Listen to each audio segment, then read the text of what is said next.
Hey guys, what's going on? My eBay store has been performing pretty well recently. I did have my first return request, which is undoubtedly going to turn into my first negative feedback, but we'll get into that later. I have to restock, so I picked out 100 books, and I figured I'd share them with you guys. So, let's begin with Xenocide by Orson Scott Card. Not a particularly valuable book by itself, but it completes the series, I think. 7 books. For some reason, I think that I'm missing one, but I could be wrong. They went through a lot of design changes throughout the lifespan of this series. I did absolutely love Ender's Game and Speaker for the Dead. I'm not much of a rereader though. I do want to put Xenocide on my TBR, but I also want to get these 7 books out of my home and out of my inventory, so that's a balance I have to play with a lot. We have a beautiful edition of the His Dark Materials trilogy. I love when they have the interconnected spine stuff, especially this design, which doesn't demand too much attention on a shelf. It leaves room for other books to be seen. It's subtle, but when you look at it, it's beautiful. I've sold this before, and I'm still amazed. You walk into Goodwill, and you see these 3 books sitting on the shelf for $1 each. Sometimes you can't believe it, but don't look a gift horse in the mouth. That's what they say, right? Another 3-pack. You're going to see a lot of 3-packs here. I like to sell books in groups of 3. I think that's a good number. And here is a nice one, the Kurt Vonnegut 3-pack. I've realized recently that if someone were to ask my opinion as to where to start with Vonnegut, I would recommend Welcome to the Monkey House. It's short stories. You're likely to find something that hits you. I believe Harrison Bergeron is in here, which is absolutely my favorite Vonnegut story. And then later on get into some of the famous novels like Cat's Cradle. And then much later on, when you're entrenched in Vonnegut, something like this. But it's a beautiful 3-pack, all the same edition. Obviously, I own all of these in my personal collection. Although I just realized they're not all from the same publisher. But these people must have taken on the design from the previous one, which I appreciate. It stayed true. Alright, this isn't a 3-pack, this is actually a 4-pack because I want to read one of these. I would consider myself a fairly big Frederick Bachman fan. I absolutely loved A Man Called Ove. I really liked Anxious People, but I did not like Beartown. So I want to choose one of these to put on my TBR and then sell the others as a 3-pack. I was looking at the synopses, and this one is in the same world as Beartown, so that's a strike against it. I've got to choose between these two, and it's close, but I like this cover better, so that's going to edge it out. That's going on my TBR. Save that one for a rainy day, or maybe pretty soon. Last couple of books I read have been incredibly depressing. I just finished Graham Greene, The Power and the Glory. I think that's what it's called. And my God, it's like Old Man in the Sea turned up to 10, just suffering and pain. So I need something lighter. Speaking of something lighter, here we got the Crazy Rich Asians trilogy, which has taken me a while to acquire. I have about 5 copies of the first one, but the third one is where the bottleneck is, mostly because the first one I found had to go to my wife because she read the first 2 and she wanted the third on her TBR. So this is the second third one I found and the one that completes the trilogy. You find these all the time, but often they're beat to hell, water damaged. I think they're often taken to the beach or bouncing around in airplane luggage or something like that. So you don't find good condition ones very often. Also something light, we got a Colleen Hoover 3-pack. 2 instances of the word perfection in these 3 books, which I guess comes with the territory. But, you know, kind of a dangerous concept, I think. Here is a 6-pack of Murakami. I did say I was hoarding a lot of this guy's stuff. I showed the Wind-Up Bird Chronicle in a video not long ago, and people were kind of meh on it. So I think I'm going to put Norwegian Wood on my TBR, if only because it's the odd one out here. It is the movie tie-in edition, which irrationally I don't like, but that's fine. It seems like less of a commitment and more universally liked, I suppose. I do like the design on these other covers. It seems to fit his style. Not that I'm an expert on Murakami at all. I've only read Kafka on the Shore, but I feel like you read one and you get his style. This one is weird. It's all about running, so I'm not sure if I want to include it in a 3-pack because people might seek this one out and not be interested in his other stuff, might not be interested in sci-fi in general. But these others will have to go in a 3-pack. And I'm realizing now, one of the challenges of the 3-pack is there's an 80 character limit in the title. And you want to include all 3 titles in the listing title. But this guy, holy crap, he's got long titles. That's like half. That's like half your characters right there. So I'm gonna have to do some creative consolidation to try and figure out how to get all those in the title. Here is a new 3-pack to the store, the David Sedaris 3-pack. I read Barrel Fever a while ago, a long time ago, and it had a big impact on me, but I don't think a good one. And if you've read this guy, it's very negative, very sardonic, and very good. He's a great writer, but I just don't think it's healthy for me to consume. Otherwise, I would definitely put one of these on my TBR. I do like the guy. I think he's a great writer, but I just don't think he's right for me in my current reading diet. But I think that 3-pack will go over well. Here is a bestseller 3-pack, the Chuck Palahniuk 3-pack. Of course, including Fight Club, as well as Diary and Doomed. This actually, I never read Fight Club. I watched the movie, of course, and it was amazing. I feel like this guy's writing style would be up my alley, but I also feel like it might be similar to David Sedaris, and also similar to Thank You for Smoking, which I just took off my TBR, because the same kind of, I don't want to include it in my diet thing. Maybe that's unfounded? I'm not sure, but I should at least try before I judge an author, right? That's only fair. Here's a 3-pack of chess books. If you watch my other videos, you know I love chess. You know I coach chess on the side. I have no idea if these will sell, but I was drawn to them. I might put them on my TBO, and that's a suggestion from a comment a couple videos ago where I was showing my TBR. But I do have a TBO, stands for To Be Ogled, and it's books that I am never going to read, but I just want to look at, I just want to have. And my TBO is about 3 times the size of my TBR, and these might go on there.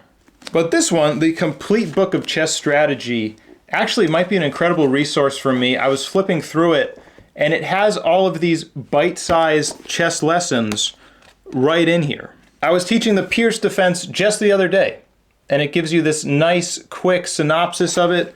Perfect lessons. The Petrov defense, the orangutan, which I've never heard of before, but I imagine a kid would love that. They love openings with fancy names. That's why I renamed one strategy the Fire-Breathing Dragon. They seem to like that. I have no idea what these books are about. The Brides of Hope Mountain. Generally, there's a big, hunky, shirtless dude on the cover of these, which kind of hints as to what's inside, but these are just solitary women. Brides of Hope Mountain, presumably, because it's not always the same woman. Maybe they're surviving up on the mountain without men. I'm not sure. For some reason, I get religious vibes from them. But it definitely has me intrigued as to what they're about, and I could read them, but I won't. When strangers intrude on the 3 wild sisters' hidden mountain life, their world will never be the same. Okay, so it's 3 sisters in a nice little mountain village. That sounds actually like something I would enjoy. Why am I put off by these covers? Why don't I just read it because it sounds and looks like something I'd enjoy? What's wrong with me? I don't know. Here's some nice books. They are Memoirs of Lady Trent. I read one of these a long time ago. I actually read this one a long time ago. My wife gave it to me for my birthday like 7 years ago. And it's a nice little cozy fantasy story about a dragonologist. Is that a word? A biologist, a naturalist who hunts down specific kind of dragons and kind of gives you a lot of neat details about them. And I should have known there was a bunch of these novels out there because it's the perfect kind of story to tell again and again. I do want to put one of these on my TBR, actually. I like the idea of being a little cozy. It's been a little colder here recently, blanket weather. Need to get a little cozier. This is not a pure 3-pack though, unfortunately. It's 2 paperbacks and a hardcover. So I might break that up. I might put this one on my TBR and sell these 2 as a double feature. Sometimes I'll do double features. Although I was going to just do a 3-pack with this one, Valista by Stephen Brust, which seems to be another novel in that world, but I look through it and somehow it's not. But I mean, look at this. You're gonna tell me these 2 books aren't connected at all? I mean, I guess they have the same illustrator, so you can't fault them for that, but they just look so similar. Same publisher, same length. Maybe I could sell it as a 3-pack and get away with it. I definitely could sell that as a 3-pack and get away with it. Speaking of getting away with it, so the return request, I'll put it up here. It was very disheartening to get because, you know, I want to think that I'm spreading joy and happiness by giving people books at reasonable prices, but then I get this one back. It's for a book I sold last month about Nietzsche, actually. And I had posted it a long time ago. It was one of the first books I put up there. And it had a lot of highlighting in it, as a lot of the academic books do. But I did take a picture of the highlighting on the first page. I had more in the description, but since then I've gone through all my listings and given them one blanket description. So it's my fault. It's totally my fault why this person didn't have a concept of how much highlighting was in there. But it's the last word on this description that just makes me not want to cooperate with them. I would happily give them back their money and let them keep the book in an attempt to just not get the negative feedback, but they're calling me disgusting. I'm not disgusting. I made a mistake. I can make a mistake and not be disgusting. I don't know. I guess it's just you catch more flies with honey than you do vinegar kind of thing. I would be much more willing to help them if they didn't call me disgusting, and it doesn't really need to be said. And I'm just venting here. I'm probably going to give them back their money and let them keep the book anyways. It's $9. It's not that big of a deal. And for that one customer that called me disgusting, there are a bunch of others who said, thank you, it's a great book, great condition. So, gotta focus on the good, right? But it's so easy to let that really loud, really gross, really disgusting voice trump the hundreds of nice, positive voices. So, take a breath and move on. Perhaps I get a negative feedback, but whatever. Doesn't really matter. All right, here are some books that are going to go in the glass case. They're worth a little bit of money. This one I actually showed in a previous haul. It's a Sarah J. Maas Throne of Glass miniature book, which is really cute. But when I researched it, I noticed that there weren't a lot of sales for it, and it was very high and low. There was one that sold for $150 and then one that sold for $9, and I wasn't sure what to price it at.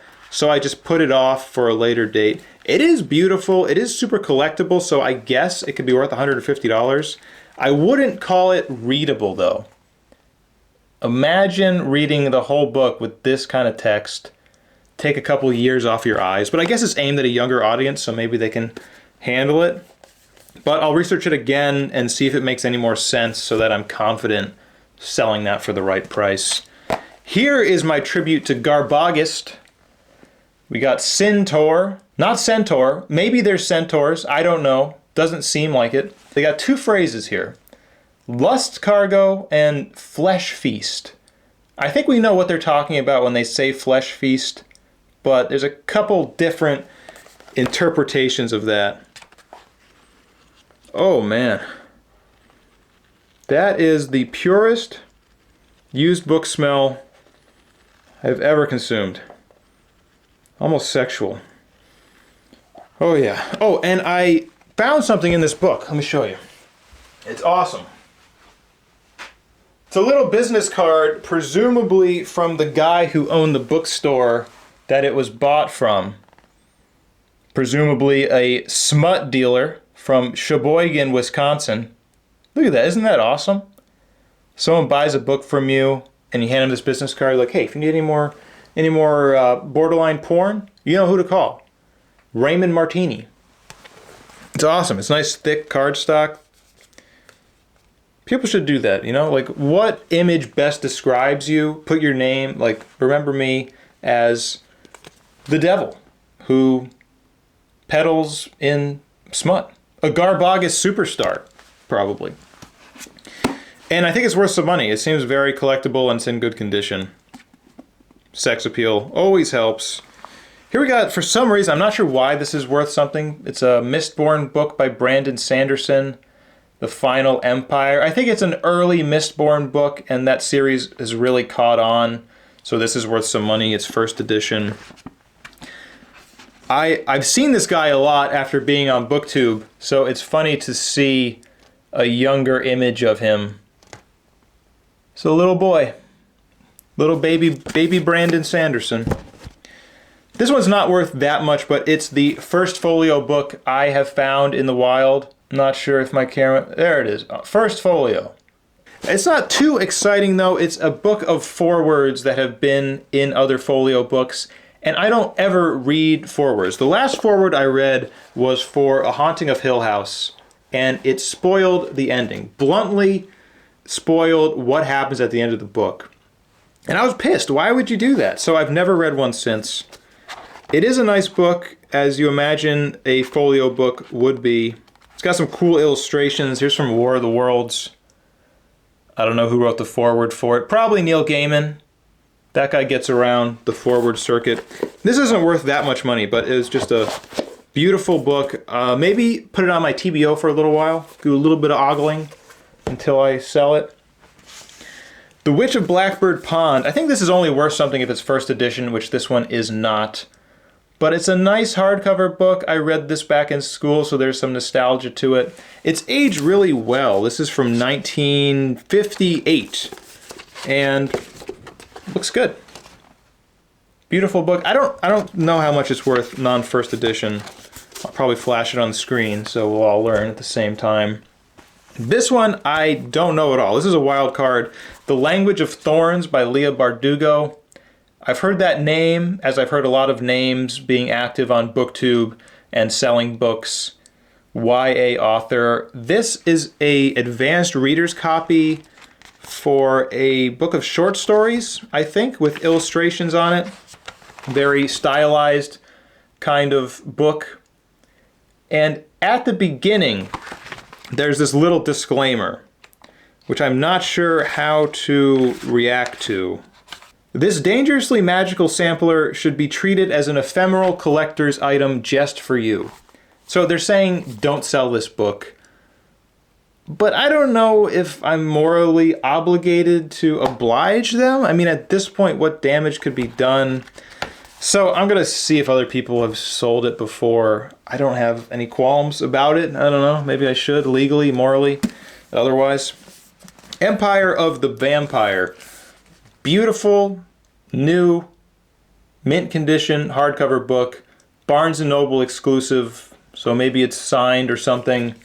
I forget how much this is worth, but it is worth some amount of money. And you can tell why it's worth money. When you actually sit down with these books and look at them, it always makes sense what price they're going for.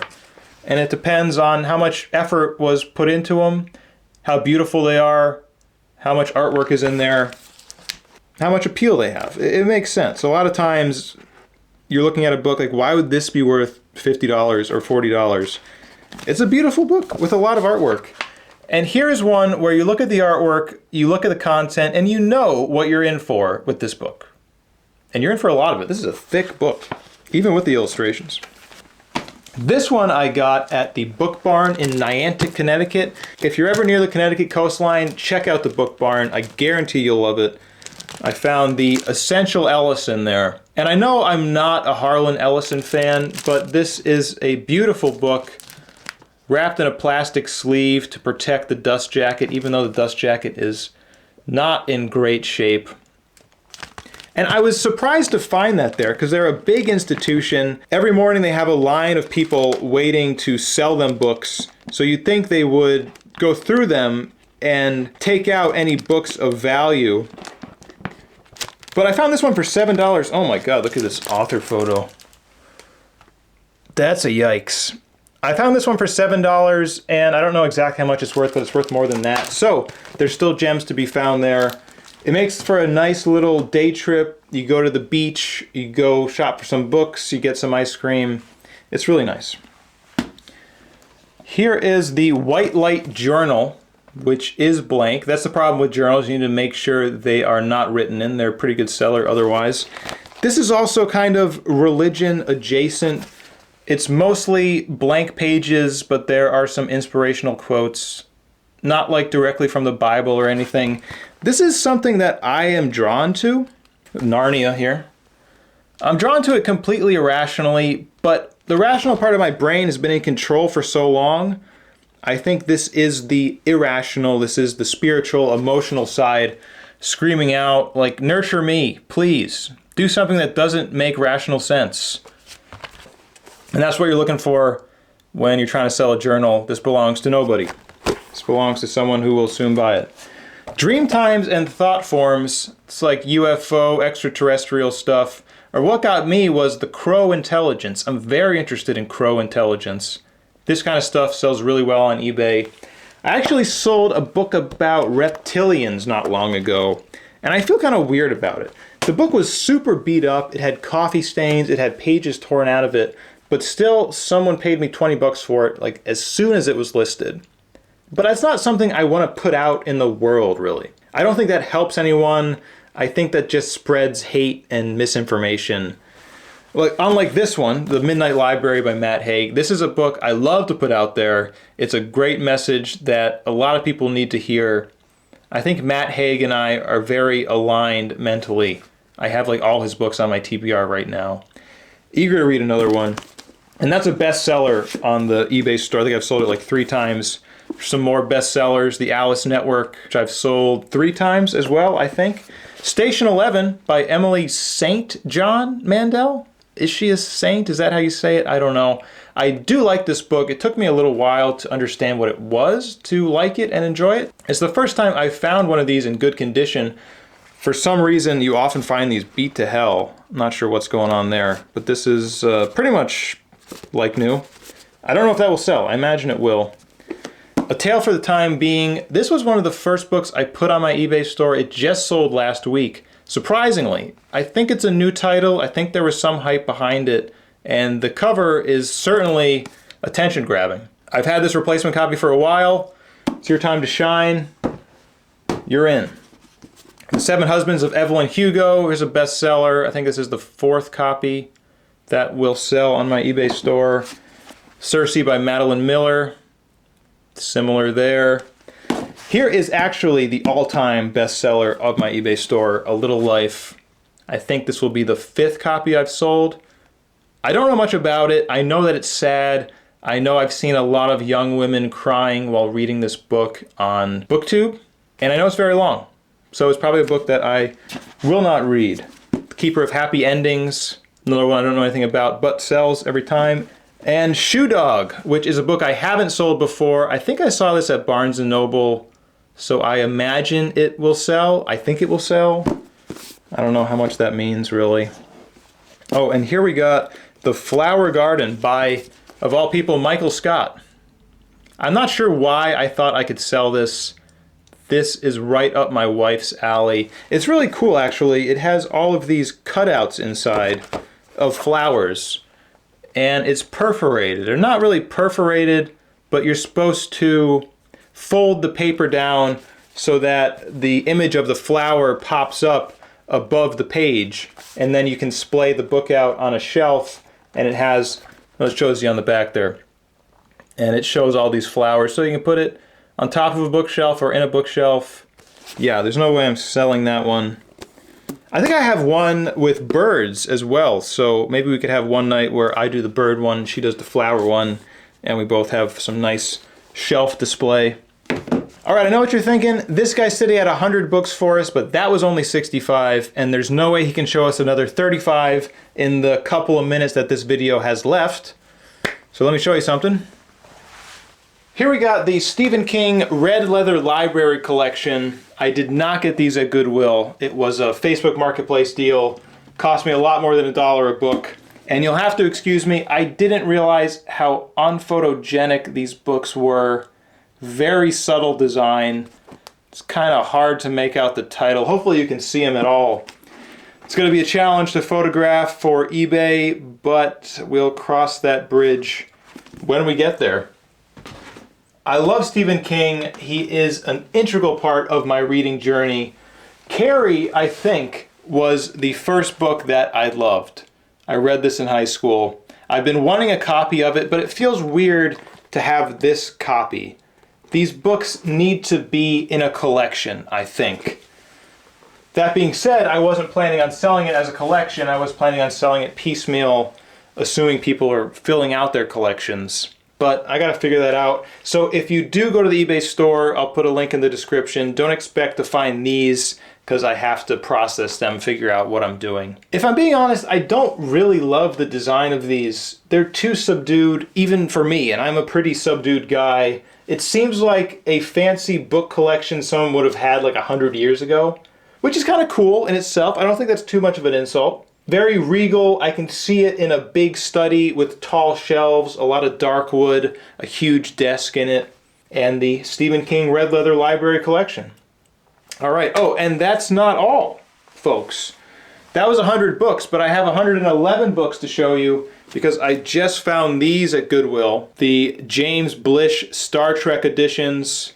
That number 7 really irks me, where they changed the spine back to white for some reason. At the beginning, they had a pretty good idea for the design. A little subtle, but a decent design. Then I think they hit their stride here on number 4. Big white letters, space, black background, and a spaceship. They're very cool. They also had the Alan Dean Foster adaptations, which I thought were a little cooler aesthetically. But I did something that I don't normally do. I left them there. Sometimes it feels weird to come out of the Goodwill with a massive stack of paperbacks. I get a lot of joy and excitement out of this, and I kind of want other people to do the same. So I left the Alan Dean Foster adaptations there for somebody else to find. I don't know. It goes against my instincts, right? Like capitalism says that's going to make you money. Why would you leave it there?